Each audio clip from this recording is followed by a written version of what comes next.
খতিয়ান বা পর্চা কী জিনিস সেটা জানার জন্য আমাদেরকে বুঝতে হবে যে জায়গা বা সম্পত্তি মৌজা ভিত্তিক এক বা একাধিক ভূমি মালিকের সম্পত্তির বিবরণ সহ যে ভূমি রেকর্ড জরিপকালে প্রস্তুত করা হয় তাকে খতিয়ান বলে। তার মানে বিভিন্ন পর্যায়ক্রমে দেশে যে রেকর্ড হয়েছে সেই রেকর্ডের সময় একজন মালিকের একটি মৌজায় যে সম্পত্তি রয়েছে সেই সম্পত্তিটি অংশ হিসেবে যখন দেওয়া থাকে সেটা হচ্ছে খতিয়ান। যেমন ৬৪ সালে এই দেশে এসএ খতিয়ান হয়েছে বা এসএ সার্ভে হওয়ার ফলে যেটা হয়েছে, ৮০ সনে হয়েছে হলো বিআরএস রেকর্ড এবং বর্তমানে ডিজিটাল সার্ভে হচ্ছে যেটাকে বিডিএস খতিয়ান বলা হচ্ছে। এবং এই বিডিএস খতিয়ানটা কিন্তু অনেক জায়গাতেই শুরু হয়ে গিয়েছে এবং সব জায়গাতেই শুরু হবে। এই জন্যই আসলে খতিয়ান এবং পর্চা কী জিনিস সেটা আমাদের জানাটা খুব বেশি জরুরি।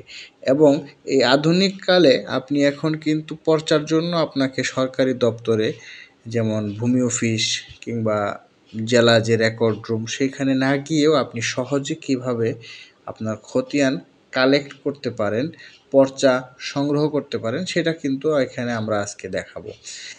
আপনি যদি আপনার দাগ নাম্বার জানেন, জমির মৌজা নাম্বার জানেন কিংবা খতিয়ান নাম্বার জানেন তাহলে সহজেই বের করতে পারবেন। ইভেন আপনি যদি খতিয়ান নাম্বার নাও জানেন, শুধু জানেন যে এই মৌজায় আপনার জমি রয়েছে, সেটা আপনি কিভাবে দেখবেন। তো চলুন আমরা শুরু করি।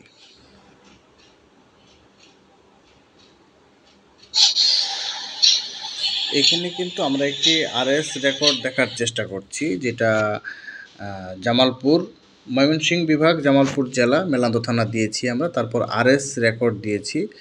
সেখানে আমি যখন খতিয়ান নাম্বার 411 দিচ্ছি এবং মৌজা নাম্বারটা আমার জানা ছিল, তো দেওয়ার পরে কিন্তু দেখেন আমি এখানে আমার একটি খতিয়ান পেয়ে যাচ্ছি।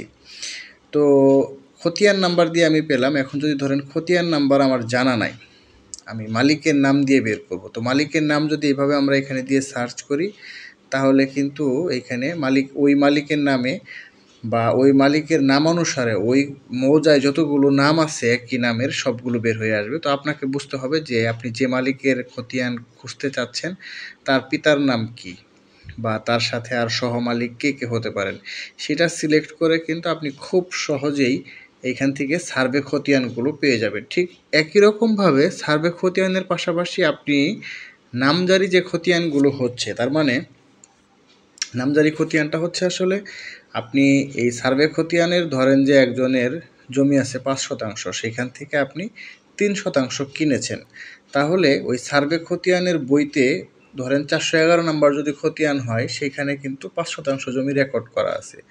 আপনি যখন 3% কিনবেন, সেটা যখন নামজারি করবেন তখন সেই 5% থেকে কেটে 3% আপনার নামে নতুন একটা খতিয়ান ক্রিয়েট হয়ে যাবে এবং সেই 5% থেকে কিন্তু 3% মাইনাস করা হবে।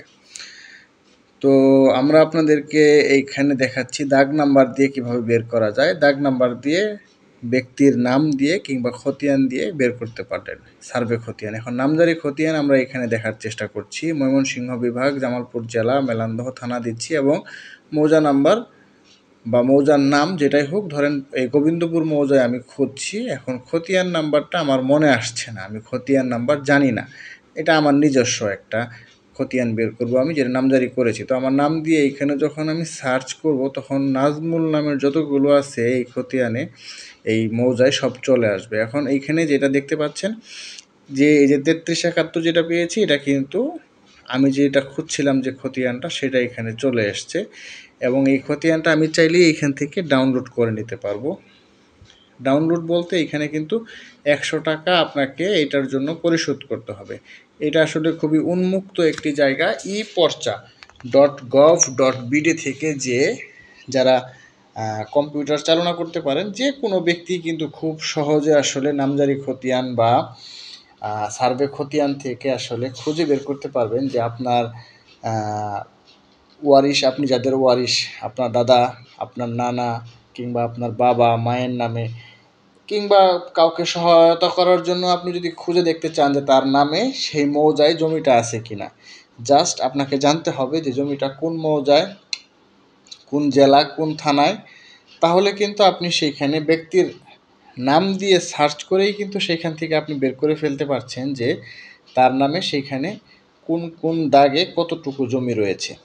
তো এই আধুনিক যুগে আসলে যারা কম্পিউটার চালনা করতে পারে তারা কিন্তু খুব সহজেই নেটের সংযোগের মাধ্যমে এই বিষয়গুলো দেখতে পারে।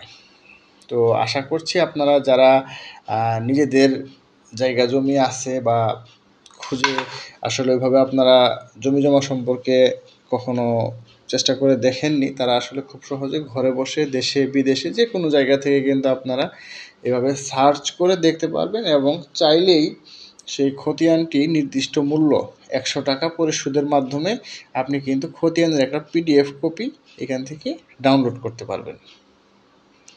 তো আমরা এখানে একটি খতিয়ান নাম্বার দিয়ে দেখার জন্য চেষ্টা করছি যে এই নামে এখানে খতিয়ান নেই। তো তাহলে আমরা নাম দিয়ে খুঁজবো, আবার একটু নাম দিয়ে খুঁজবো। ডাউনলোড কীভাবে করতে হয় সেটা একটু আপনাদেরকে দেখানোর চেষ্টা করব।